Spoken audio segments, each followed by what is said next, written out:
Membahas dua tema kali sekaligus ya, mungkin terkait satu yang kabar terbaru nih yang terhangat terkait Nikita Mirzani tertangkap kamera itu video call di dalam sel tahanan.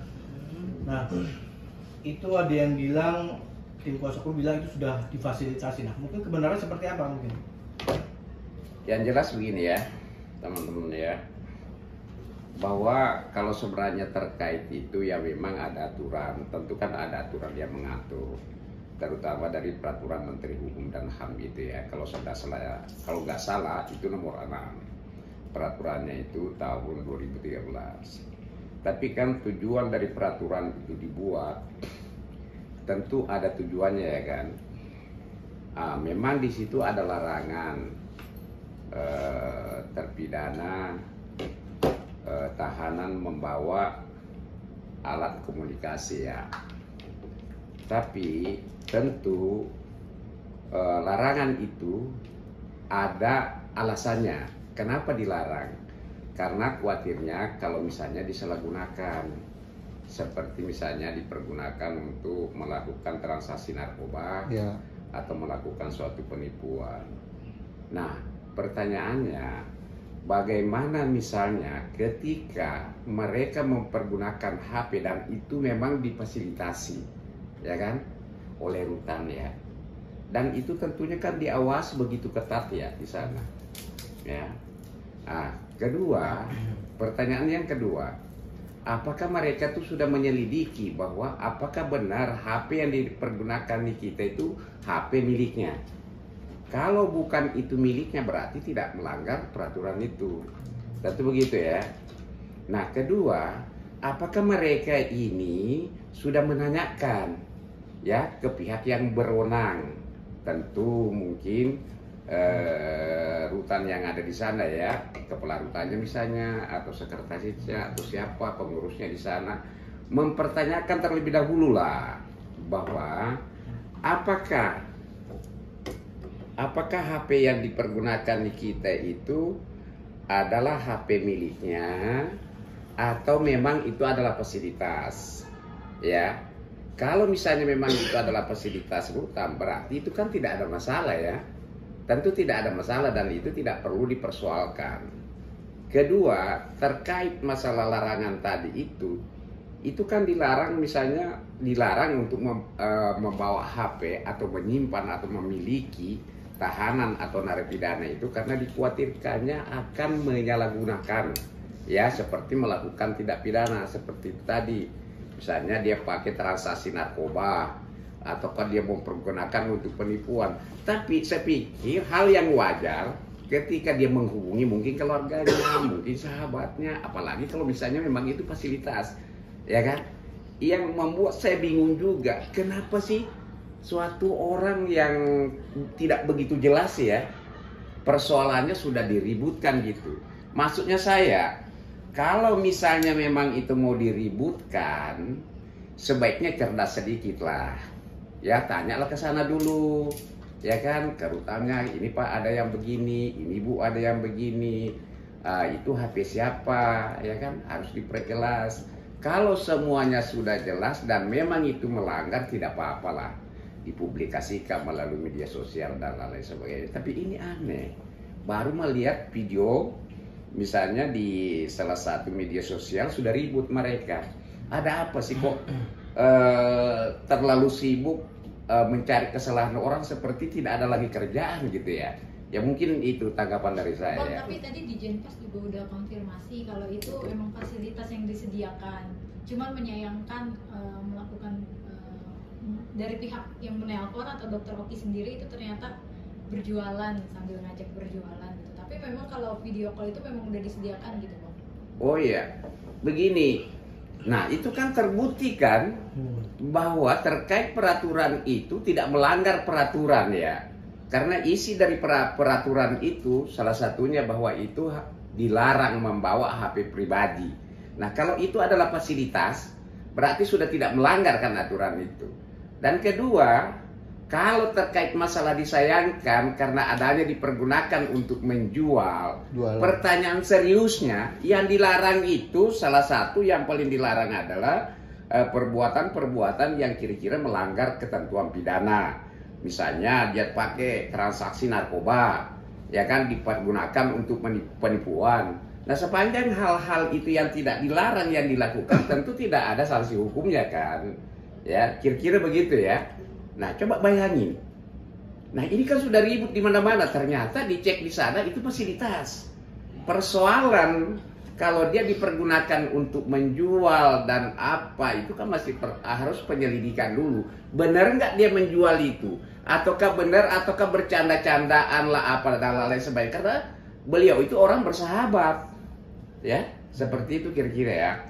Oke, Gitu. kan kalau tadi Ditjen Pasien sendiri bilang bahwa akan mengkaji bahwa kalau terkait fasilitas memang ada, tapi mereka akan mengkaji ulang karena ini case pertama di mana si penelpon itu konteksnya kan lagi jualan juga ada, menjual sesuatu, ikut mempromokan gitu. Jadi sebetulnya buat Ditjen Pas adalah yang akan dikaji adalah isinya bang, bukan masalah fasilitas itu sendiri gitu. Oh ya, kalau itu sudah clear ya. Makanya tadi saya bilang peraturan itu, kenapa dibuat peraturan itu kan ada tujuannya ya. Tentu ada larangan di dalam itu. Poin-poin apa saja yang dilarang. Makanya kalau membaca peraturan itu jangan sepenggal-sepenggal. Peraturan itu kan ada ketentuan-ketentuan, kemudian ada di situ sanksi apa kalau misalnya dilanggar. Nah itu, nah apakah pelanggaran misalnya dia pergunakan, dia bersama dengan temannya, dia menjual itu masuk kategori di dalam peraturan Menteri Hukum dan HAM itu ya, nomor 6 tahun 2013. Apakah masuk itu? Kalau masuk ya tentu ada sanksinya. Kalau tidak masuk berarti tidak ada sanksinya. Bagaimana mau diberi sanksi kalau tidak ada peraturan yang mengatur? Itu asas hukum loh. Ya, makanya kan jangan kita sepihak tiba-tiba kita menjas orang itu bahwa orang itu bersalah tanpa dilakukan penyelidikan yang baik. Makanya saya bilang, kok orang-orang sana sih ya sibuk banget mencari kesalahan orang kayak tidak ada kerjaan lain gitu. Ya kira-kira gitu ya. Apa karena ini seorang Nikita Mirzani, Bang? Apa? Apa karena seorang Nikita Mirzani? Oh bisa saja karena public figure. Namanya public figure itu ada yang pro dan kontra, tidak mungkin pro semua kan, ya pasti ada yang kontra, ya kan, ya kehidupan itu seperti itu, ada pro kontra, tidak mungkin pro semua sih, ya mungkin kontra semua kira-kira gitu ya. Karena mungkin merasa Nikita Mirzani ini anak emaskan itu enggak juga berarti ya Bang? Tidak juga, tadi kan kalian sudah kesana tanyakan bahwa memang itu adalah fasilitas, ya, yang akan dikaji isinya konten itu. Nah persoalan isinya ini apakah termasuk larangan yang diatur di dalam peraturan Menteri Hukum dan HAM itu. Kalau itu dilarang ya sudah berarti ada sanksi. Ya kira-kira begitu ya. Bang, abang sebagai kuasa hukum melihat kan ini kan Niki kan seorang public figure yang sangat disorot ya bang ya. Yang kadang-kala juga banyak dimanfaatkan lah bang untuk kepentingan orang lain ya bang di sini. Nah, abang coba mulai sekarang kamu jangan terlalu karena udah kejadian 2 kali ya bang. Yang pertama dulu sama Mami Bella sempat live juga gitu kan bang. Dikasih warning gak sih bang batasan-batasan mulai sekarang gitu bang? Begini, kalau persoalan itu ya, ini kan masuk ke ranah privasi ya, pribadi. Nah kami ini selaku pengacara ya tentunya memang punya kewajiban ya memberikan advice ya. Tapi kami juga harus mengkaji yang mana sebenarnya. Karena kuasa kami itu ada namanya kuasa khusus ya. Dikhususkan untuk itu. Nah selain daripada itu mungkin bisa kita memberikan sebatas berteman ataukah kita kenal. Ya seperti dengan kalian lah. Ya kan misalnya Anda bertanya terkait masalah hukum ya tentu kan kami punya kewajiban untuk menjawab. Tapi kalau terkait pekerjaan kami ya tentunya kami akan melaksanakan pekerjaan kami sesuai dengan surat kuasa yang diberikan kepada kami. boleh kita melakukan hal yang lain sepanjang itu dia minta sendiri. Tapi apalagi kalau persoalan pribadi itu tidak mungkin kita berani masuk di situ. Ini ada etika yang kami jaga di sini, dan kami juga tidak sembarangan untuk memberikan statement dalam perkara ini. Ya, kami harus menjaga etika yang mana memang kewajiban kami di sini di dalam perkara ini dan mana yang tidak. Nah, kalau itu yang tidak, ya itu tentunya kami kembali kepada praktisi hukum. Nah, praktisi hukum itu ketika ada orang bertanya, ya tentu kami menjawab, ya sepanjang itu memang bisa kami jawab. Kita tidak boleh mengarang, kita tidak boleh mengandai-andai, karena memang tujuan daripada hukum itu salah satunya itu adalah bermanfaat, asas manfaat. Praktisi hukum itu harus memberikan edukasi yang bermanfaat, tidak boleh mengarang, tidak boleh mendefinisikan sendiri sehingga menjadi bias nantinya. Nah, seperti itu ya. Bang, sebagai kuasa hukum, semenjak kejadian paparan video itu menyebar sudah menjadi konsumsi publik, sudah ada komunikasi langsung sama Nikinya, Bang? Oh, belum. Kenapa kami tidak mau komunikasi? Karena itu kan masalah persoalan pribadi ya. Persoalan pribadi. Saya pikir bahwa Niki itu sebenarnya orang yang cerdas juga ya. Tentu hal-hal yang dilakukan di sana tentu dalam pengawasan. Ya, saya tidak mau juga komentari itu karena ada pihak yang berwenang di sana. Ya tentu juga pihak yang berwenang di sana itu tentu kan ada peraturan-peraturan yang mengatur. Nah, ini kan terbukti kan, kalian ke sana mengatakan itu adalah fasilitas. Oke? Nah, terkait masalah isi kontennya itu, ya pertanyaan seriusnya lagi, kita masuk ke dalam peraturan menteri itu, ya kan, nomor 6 tahun 2013. Apakah memang ada larangan ketika fasilitas itu dipergunakan seperti apa yang kita lihat ini di media, misalnya ada orang mengatakan berjualan, tapi itu kan sebatas ngomong, kan harus dipastikan apakah benar berjualan atau tidak. Dan saya juga sendiri, saya tidak mau memperhatikan hal yang seperti itu, karena memang itu di luar daripada tugas saya. Andai kata misalnya Niki telepon ke saya, Bang ada yang begini-gini ya, bagaimana pendapat abang? Ya pasti aku jelaskan, karena itu di luar daripada tugas saya. Tentu saya akan menjawabnya selaku praktisi hukum. Saya ini terlalu banyak kerjaan, ya saya tidak bisa kayak orang-orang di sana semuanya dicari-cari, kayak tidak ada pekerjaan ya. Seperti itulah ya. Bang, artinya abang sendiri tidak juga menyalahkan Nikita ya ketika sedang telepon sahabatnya itu, terus sahabatnya ngajak berjualan. Ya, tentu saya tidak pernah mau menyalahkan itu. Kenapa saya tidak mau menyalahkan? Karena saya kan tidak tahu persis, ya kan, apa sih sebenarnya yang dilarang-larang di sana ya? Apa sih ketentuan-ketentuan yang mengatur di sana? Itu kan sudah ada pihak-pihak yang berwenang di sana. Kalau tuh itu salah, berarti ya ada yang bertanggung jawab di sana ya. Tapi saya juga pribadi melihat bahwa tentunya saya berpikir begini, bahwa kalau itu diperbolehkan berarti tidak ada larangan, karena di sana begitu ketatnya pengawasan ya.